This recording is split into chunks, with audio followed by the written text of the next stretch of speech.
Welcome back to the Daily Groomer podcast, everybody. I'm your host, Alex Martin, and today we have Ada Lopez here joining us from Dog Groomer Academy in Orlando, Florida. And guys, this is going to be Hello. an interesting one because Ada runs a bilingual school for dog groomers. Yes, we And do. I am an amateur in this department, honestly, Ada. I don't know anything. I don't speak another language. I don't know. Honestly, you're probably maybe our fourth or fifth guest from a school itself. And so there's a lot to explore there. Um, Yeah. I'd love for you to give a little bit of an intro about who you are, what you guys are doing over there in Orlando. I know we were talking before this, and I literally stopped you and said, "Hey, we got to start recording We because gotta this is start too recording. good. Yeah. This is too good to pass up." But let's rewind that a little bit. So you were telling me that you guys are the only school in Florida approved to teach bilingually, right? Correct. So we are by the Department of Education, which is the one that, is under all of the schools. So in order for you to receive something from us, we are by the Department of Education, you receive a diploma once you're done with school, and that will just depend on what program, you're doing. So we offer anywhere from 200 to 600 hours, and then that can either be fully in English, fully in Spanish, or bilingual. So it just depends on the program that you choose, where we're going to start. But we teach everybody from, like I was saying, from zero, even if they speak no English, we're practicing what our clippers are, what our comb is, all that good stuff. And then we also offer the professional dog groomer, of course. That's our main focus for everybody. We also offer the professional dog trainer, pet sitter, cat groomer, pet CPR and first aid. We teach a business class, so we have for example, like CPAs, lawyers come in, get stuff to give just a breakdown of how to start their business or just things that they should know about business. We don't want anybody taking advantage, but there's a lot of people that come from other countries that have no idea how we run things in, the United States. What else do we offer? I feel like we offer everything. And we also offer creative grooming. So we Oh, offer a that's little bit of interesting. everything. Yeah, no, that's Yeah. awesome. So you said a couple things there, but before we even dive into the educational piece of things, I mean, paint the picture for us. I mean, honestly, because I'm curious myself, what's dog grooming like uh, in the Spanish speaking world? I mean, is it as prominent as it is elsewhere, or is it kind of up and So coming? Is it like the it's trendy thing right now, or It's paint the trendy picture? right now. It's trendy right now because of what's millennials and Gen Z. Um, a lot of people are not having kids and they're just having dogs, and that is shifting the culture in the Spanish community. So in the Spanish community, like I come from Puerto Rico, our dogs were outside dogs. They had their little dog house, dog lived outside, you fed it whatever you ate, called it a day. PetSmart came to Puerto Rico about 8 years ago. I don't even want to say 10 years ago. So that really changed the aspect of, oh, getting your dog groomed, getting your dog trained.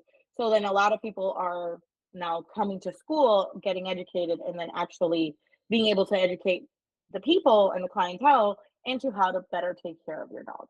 So it's definitely changing. It's no longer the bougie people. It's everybody's not having a fluffy dog, and everybody wants to maintain the look or a look on their dog. Interesting, And super now we're interesting. having inside pets. So my grandparents right now have a little Sheltie puppy that I gave them. And she lives inside. She doesn't know what the outside is. She goes potty and then comes back right back inside. And that I think is one of the first dogs that we have owned that they keep it inside. She gets weekly baths, she gets weekly nail trims, and all this upkeep that before we just never did. And how did you go from having outside dogs only to running a grooming academy, trying So to convince people that dogs should be inside dogs at the very least? Um, so whenever we had dogs and we lived in Puerto Rico, we always kept them inside. And they were our home pets.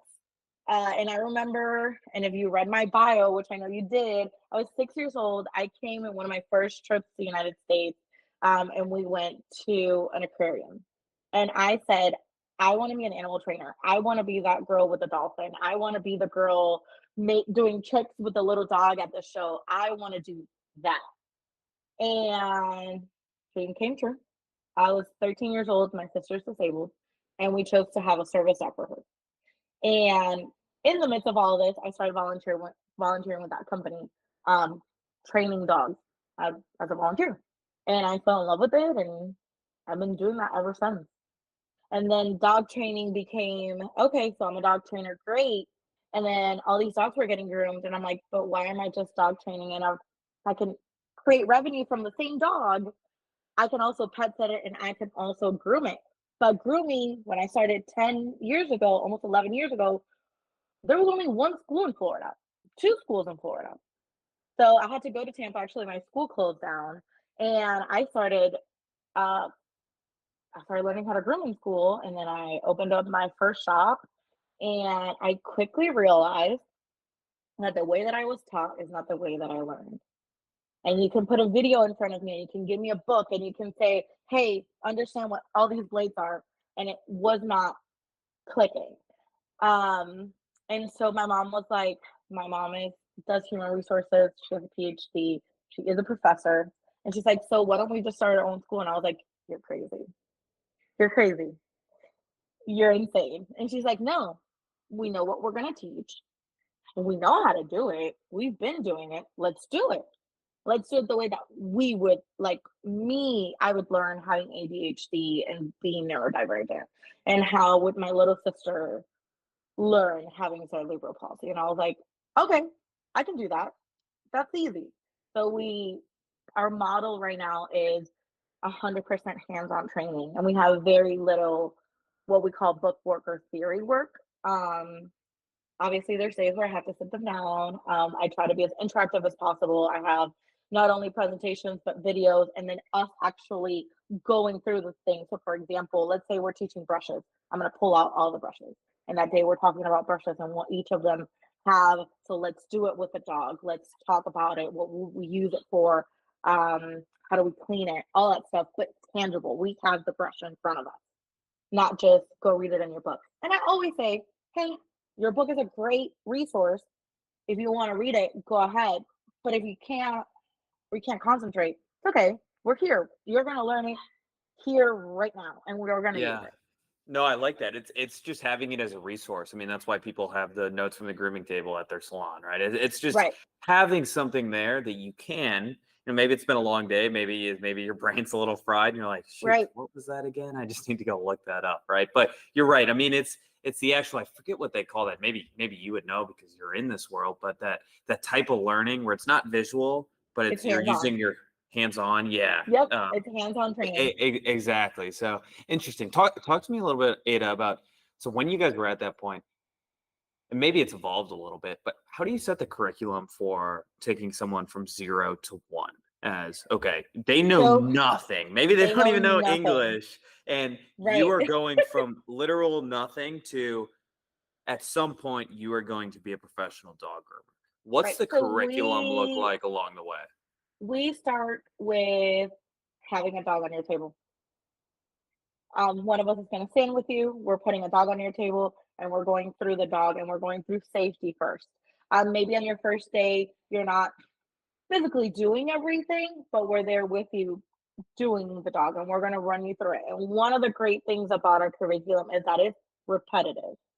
The way you walk a dog, the way you put a dog on the table, and the way that you are going to go about your steps, every dog's going to look differently, but you are going to go through the same steps.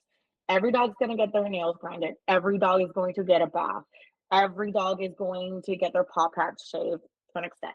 Sanis, haircuts, all of it, it's step by step. We create the same way of doing everything based on coat condition, behavior, all that good stuff. So the student is creating a rapport of every day coming in and doing the same thing. So it's hands-on learning repetitively. And then we throw in the curveballs. Okay, today you had a drop coat. Tomorrow you're going to have a curly coat. And then these are the differences. We use the 15 coat types from Jennifer Bishop. We have it in our classroom. Welcome to take a picture of it, study it at home. But if not, we sit 101. Okay, today you have this dog, and then let's translate this, because if I have Spanish speakers, I gotta go ahead and translate it for them. Make sure that we understand that, and then we go ahead and do it on the dog. So the point is of having the tangible resource that you're reading, but we're doing it. I think that's where we make the big connection, is it's in front of you and this is what we're doing. And you have it right in front of you. And then we reference books. We have the Jody from the Grooming, Jody Murphy Simplified book. And then we have the notes from the Grooming Table. We also have our AKC books. We also have Jody Murphy's, all the videos. Jay Sue and Jay and Sue Scruggs, we use them a lot because they have videos. It's short. So if for some reason it's not getting it, we have a bunch of resources that we can run through. But most of our students are like, so when am I doing it? Because most everybody, if you do it, it locks in your brain. And that's kind of like how we run things. Yeah, no, absolutely. How long does a course at Dog Groomer Academy take? So if you have some experience, so for example, you're a vet tech, you've worked at dog daycare, maybe you've done some bathing, we offer 200 hours to 300 hours. If you're brand spanking new, 300 hours. If you want to do everything that I talked about, we offer 600 hours, and it offers 415 hours in grooming. But every day, you're pretty much doing the same thing. You're putting your dog on your table and we're grooming it. The way we groom it is going to be based on what we tell you. But every single dog pretty much gets groomed the same, standard way. Once they're about halfway, the groom, about what we call about their 20 something class, and we start asking, what would you do to this dog? Just tell me, what would you do it? And then write it out. Let me see what you're working with. How would you explain it to the client? Because you can be great at doing it, and I see a lot of disconnect when we can't explain to our clients what we're doing and how we're doing it. Because if you've never owned a dog and you're taking it to a groomer for the first time, you have no clue what happens in there. You're going to have a lot of questions. And you might not feel at ease of somebody that says, yeah, I'm just going to groom it. No, we have an open door policy in our school. Anybody can walk in. You want me to give you a tour of where your dog's going to be? Absolutely. Come in. Say hi to everybody. And I feel like that teaching that and having students see that interaction where the pet parent and the groomer are being friends is really important in the industry. It's not just yeah, I'm grooming your dog. No, because you're spending money on me.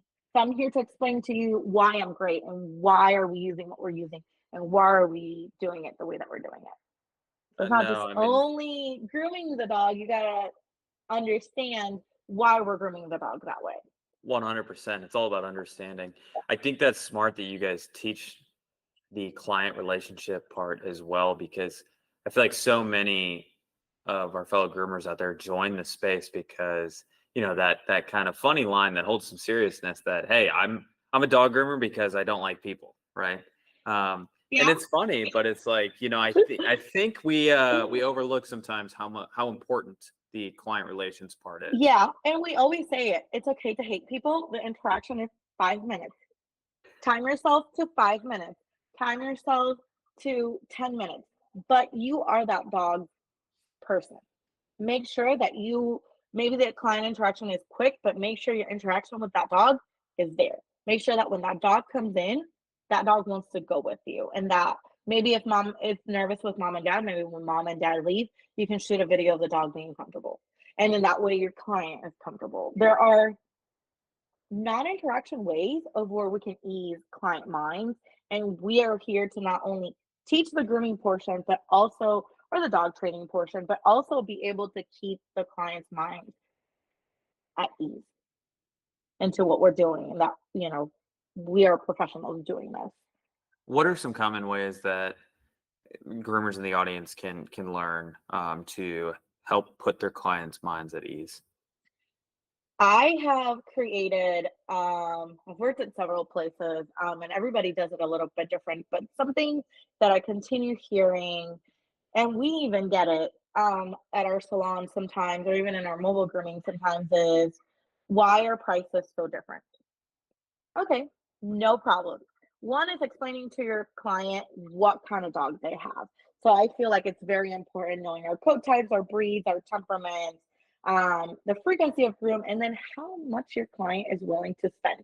That has a big difference in it. And so what we did is we created a kind of like a estimate. So your dog's getting this, we're using this, and this is your pricing, and the client signs it, and we sign it. And it's a little contract between you know what you're getting, you know what your pet's getting, you know how it's getting it, and this is your pricing, and we're informing you of it. Because unfortunately, you get clients where mom drops off and dad picks up, and that's like, oh, mom only said it was blah blah blah.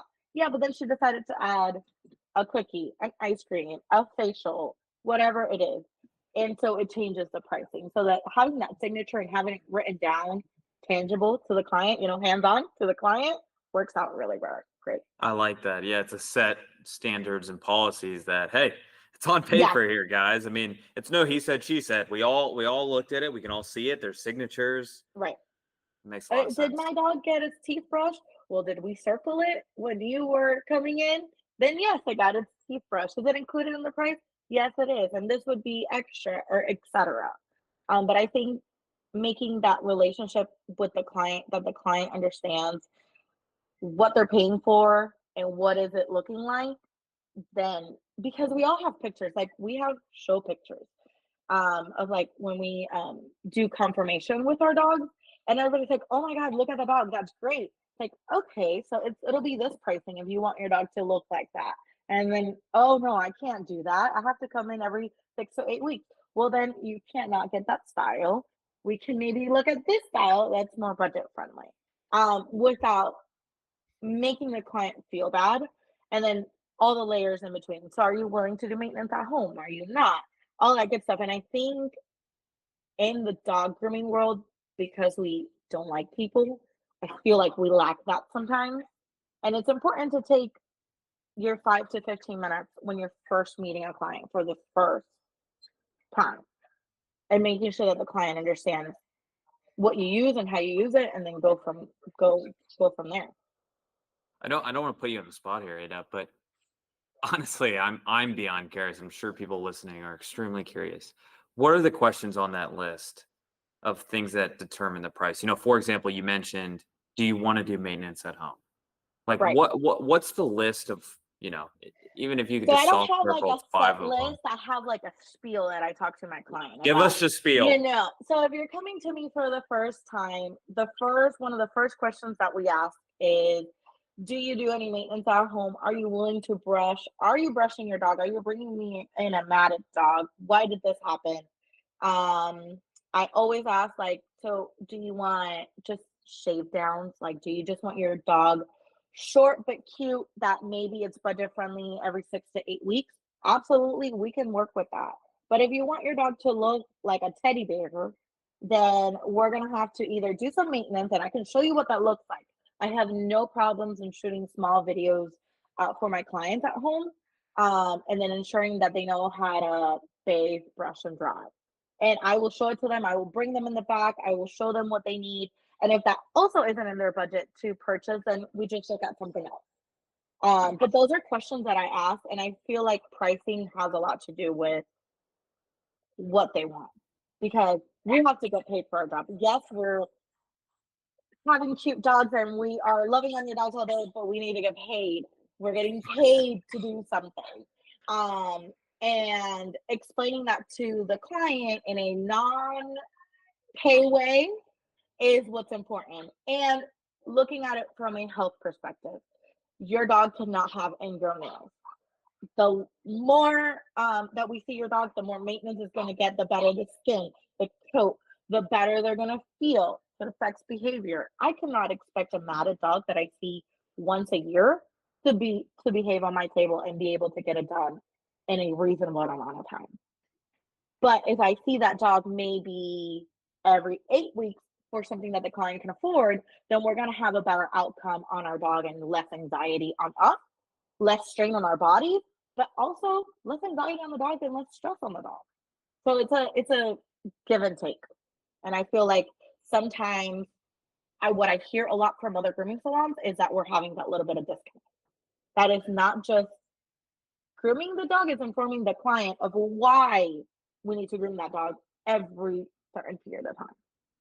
No, I totally hear you, and I really appreciate how much you've invested into having clients understand Right. what services you guys are providing, because I think a lot of times the disconnect comes from people comparing apples to apples, from you to the grooming shop down the street, right? Why is Right. your doodle pricing, $50 more than the one down the street, right? And Right. people start to look at it like a commodity almost, right? Like the gas Right. here is this, the gas down the street is this. You guys are doing the same thing.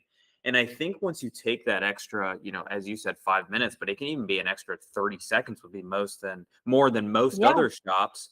If you can take that extra 30 seconds and build that relationship with that client as you are the expert. Hey, listen to me. I know this one's a little bit more expensive, but your pet is going to Yep. live a little bit healthier of a life. It's going to have, it's going to be better for their skin and their coat and all of these things, right? Yep. Not only do I start viewing you now as just, okay, Ada can groom my dog, but Ada's an expert. Like I go to Right. her because she knows exactly how to take care of my dog. And that takes it away Yes. from that commodity, that apples to apples. And now it's apples to oranges, right? Or it's apples Right. to cars, right? It's Yeah. completely different now where Because I'm not you're I'm not going to taking care PetSmart of just a to get my dog pet. groomed. Yeah, exactly. I'm going to Ada because she knows my pet. She knows Right. what he needs.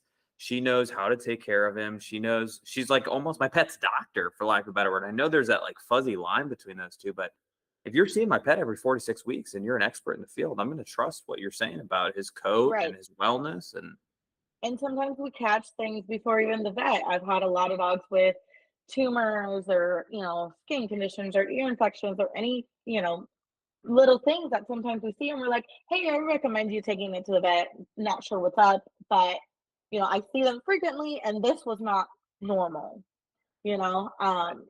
And we live in Florida. Florida is a flea state. So we catch those way before sometimes even a client dies. And we're like, hey, did you change medications? Did you forget medication? Or did your pet gain weight? And they're like, oh my God, I just had a client say to me, you know what? I just switched her meds.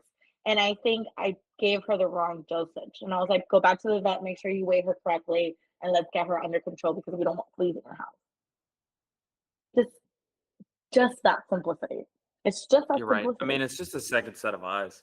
I want to shift gears here, Ada. You also mentioned something kind of, slyly in the beginning that I want to double down on, just to honestly understand how you think about it. You said you teach a business class in your Yes, grooming academy. yes. Let's just start from the top. I mean, what do you teach and why do you think it's important to spend the time to teach that? Um, so Florida doesn't regulate their groomers. That doesn't mean that I'm not gonna regulate my students. You're not running an illegal business. Not if you came from me. Nope. So I want to educate you in as much as I can. Also we've had finance people, we've had CPAs, lawyers, we've had a lot of things come through our school. In our business class, we teach how to start your business. Where are you getting money? Are you going to work for somebody? Are you how are you supposed to get paid? How do you start a 401k if you're going to open your own business? How do you do a Roth IRA? How do you start your life? Because sometimes they're either shifting gears from a career and they're like, well, my job used to, contribute to blah, blah, blah, blah. So how would I do that? Or how do I pay my taxes? Or how do I do, etc. This is a really big controversy, but I'm going to touch on it. The independent groomer, the 1099 groomer. And I always tell my kids, I call my kids my students. I always tell my students, I'm like, listen, if somebody's offering you a 1099 position and it's not this way, or this way, then what are you doing? Because then that's not legal. Let's go W-2. Let's go, or either open up your own business or work for, somebody. Those are, I want to make sure that they're informed into how they're supposed to get paid, um, how are they doing their taxes and how are they redeeming their things or how are they opening up their own business, what would be smart for them, where are they getting their capital. So for example, and I don't know if this is the United States, but in Florida we have small business association. So you go in, you say you want to start your own business. They'll help you make a business plan. They'll help you with funding. Most of my students that walk in, 99%, they have no idea about that. Where we have initiative funds just for Hispanic people or just for women of any race. Uh, they don't know that either. But I'm here to bring it to them because if you are coming to me to learn your future career or your new career, I also need to educate you on how to this this grooming field or this animal field runs and where are you going to work and what are you going to do, because if you come to school and like, all right, peace out, you're going to feel discouraged. You're like, okay, so like, what do I do now? What do I do? Well, no, I'm here to help you build your path. We accept job offers all the time from various grooming places that we send our students out to do interviews and stuff like that. But that just gives them because I'm also building a relationship with a human. It's not just a student that's coming in and paying me tuition. This is a human being that I'm building their career, their next life, their new life. Maybe they just got out of high school and this is what they've always wanted to do. How do we make a living out of it? And I feel like we need to teach that. We don't learn that in high school. We don't learn how to balance a checkbook or balance an account or where do I do my taxes? How do I do my taxes? Where do I get a business license? Where do I get insurance? When do I get insurance? We're here to answer all those questions. Gosh, I want to sign up for the course tomorrow, Ada. I mean, that sounds amazing. Um, welcome to. Maybe we'll learn some Spanish. Absolutely. Okay. No, that's super fascinating. And like I said in the beginning, I really do like how you teach that part of it because you're right. Even we call them business courses, but even if you don't want to start your own grooming business, I mean, knowing how to budget for your life or how to get how to even set up your contract. If if it's a 1099 or W-2, that sort of stuff, that's extremely important. Even if you're not the business owner, right? Or Right. wanting to be a business owner. Right. Because we also have to keep it fair. And I feel like sometimes, again, I deal with a lot of people that come from other countries. It's not built the same. And sometimes it sounds amazing, but then at the end of the year, they were in a 1099 and now they owe the government X amount of money. Like, well, I had no idea. Well, let's review that. Let's see how we avoid that. Let's make sure that you are not getting used and abused just because you didn't understand your contract or you didn't understand the job offer. Let's make sure that we, eliminate that. And even grooming places call me and they're like, so how do you pay groomers? Well, this is how it should be done. Obviously, discuss it with your lawyer, CPA, and your legal team, but this is how it should be done. And this is how we should do it. So let's do a mini experiment here. You said you guys run a mobile grooming van as well, right? Yes. Yes. Okay. Well, let's put some of those practices to test here. Why don't you walk us through, Ada? How do you guys, you've already kind of given us a glimpse on how you set prices with sort of the estimate range, but maybe give us a glimpse on how you do some of the other things that you would teach in your business class. So let's start with what you just mentioned. How do you pay the groomers that work for the mobile grooming van?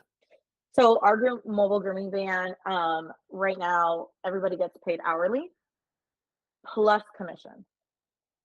So it doesn't matter what they do, or even if they don't do anything, they're just driving around, they're going to have an hourly rate.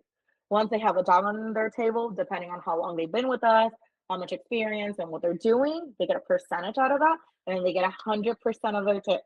We do not share tips. If they were to have a bather, because we have big houses, it is up to them if they want to split up their tips. Typically we have a great team, and if there is a bather helping out, they'll split tips between them. But it's up to them, and then they come to me and say, hey, I want to make sure that X amount goes to my bather. We don't have them discuss pays or anything like that, just to keep everything fair. I'm the middleman, everything comes through me, and I'm like, all right, that's great. We'll run it in payroll. But everybody gets an hourly livable wage, if that makes sense. So because we want, even, and I know this is how we lose money, and then this is where the owner comes in. the owner part comes in. It's like it's my job to make sure that we have cancellation fees because I'm still paying my groomer, um, that hourly rate. And that's where we, as you know, we have a secretary, make sure that we send out those texts, make sure we make those phone calls. Do we need to reschedule? Whatever it is. So it's not just the groomer. We doing the everything. We do have a team that kind of helps out as well. I was just about to get to that. So give us a rundown, maybe just for simplicity's sake, because we're not all grooming academy rock stars like yourself that run a school, but a lot of our listeners, either work for a grooming business or run their own grooming business. Right. Give us an inside look at what the team looks like to successfully run your mobile grooming business. So our mobile grooming has currently only 2 groomers, one that hops on as needed, and then one that we have full time. And then our school there's a lot of us. We have a secretary on our team that is not grooming related or anything like that. She's been learning as we go. But she's the one that answers her phone, probably books your tours, all that good stuff. Then we have our director, and then you have me and an assistant. And then I have another part-time groomer. So anywhere that you walk in, there's probably going to be 4 of us. On the floor, there's only 2 of us most of the time. And depending on how big the class is, and there might be 3 of us. We keep the ratio. We try as hard as we can, about 6 to 8, the 2 of us. So it's pretty small. We like to keep it small. I know summertime gets crazy. Sometimes we have 10 to 12, and that's where the 3 of us are strategically placed within the classroom, so everybody has eyes on everybody at all times. Because then if I have 8 people, that means I have 8 to 10 dogs. So not only is my student, but there's also the safety of the dog, of course. There's also a bunch of living, breathing beings there Yes. as well. Yep. Yes. Yep. Yes. I like that. All right, I've got 2 questions left for you, Ada. The first one's a little bit of a hot take, but I'm really curious for your opinion here. So don't hold back. What do you say to business owners who only pay commission? You're losing money. Why? Because are you giving stakes in the company? Because if you're not, if the groomer, let's say you're my groomer, right? And you're getting 50% of everything you do, I'm always wasting, not wasting, but investing that 50% because I have to pay insurance, I have to pay water, I have to pay electricity, Wi-Fi, phone, softwares. So where is that leaving me as the owner? So you take 50%, but you have no stake in my company. You're not looking out for not only myself as a human and paying my bills, but you're not representing my company because I'm only paying you to do certain things. So who's cleaning? Is that part of your job? So are you making a livable wage? And if I have to give a refund, are you giving me your 50%? First of all, that's not ethical. For me to be like, hey, by the way, I had to give a refund. Let me get your $25 back. No, Lord, if that is you, please find a new job. But also like insurance purposes. So everything is covered under me. Anything that happens here, I am responsible for. You come and yell at my groomer, you're coming to yell at me because that's my baby. What are you doing? I'm the owner. You should be, first of all, not screaming at me. And second of all, I'm the one that's responsible for anything they do. I'm your backup. When you have a 50-50, I feel like we don't create a team. It's like you're there for your own interest and you're there to do volume and sometimes not quality.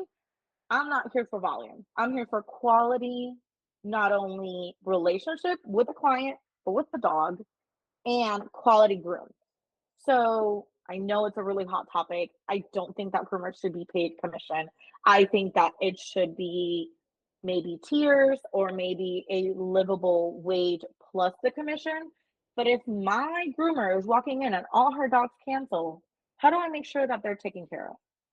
I pay them hourly. And no, they're not going to be sitting on their butts because they know that we got lists of stuff to do. So those are the days that are like, all right, I don't have any dogs, so I'm going to start cleaning X, Y, and Z. Um, does a student need more help? Do I sit down in my books and call my clients, maybe reschedule some for sooner? Maybe do I have a wait list? There are other things that can be done that you are going to be compensated for within your hourly. And as an owner, I want to make sure that you, as my groomer, are taken care of. I don't want you to cut a dog and then be responsible for that bill when we have insurance. That's not happening. And the dog that we saw a year ago and now it's back again matted, and it had to go to the vet for whatever reason because now the skin is irritated. You're not responsible for that's not your job. My job is to make sure that you have insurance to be covered, and I'm covering for that. I think that's how it should be because we are a team, and you're not looking out for yourself, and I'm not looking out for myself. Boom. That was Yeah. awesome. That was awesome. All right, Ada. Last question for you. I ask all my guests this, and this is honestly my favorite part of the podcast. What is one, and you've got two things to pick from here. What is one grooming tool, that your groomers, you, your team, your staff cannot live without? And think unique here. Whether that could be in class, like you mentioned a lot of books, maybe it's a book, or it could be in your van right now. Hammocks. Hammocks? Hammocks and belly bands. If you All walk right. into my classroom, I guarantee you that at least one or two students are going to be using either a belly band or a hammock. And we strive for this. And I know there are some grooming places that you're not allowed to use them, but it's to save the dog from either hurting themselves because they don't want a nail trim and they're more comfortable being all snuggled up, but also making sure that my students don't accidentally hurt themselves while they're trying to figure out to learn what's the best position for them. And just sometimes having a hammock neutralizes both ends. Yeah, I like that. Yeah. Do you teach how to use them, or do you teach Yes. with them?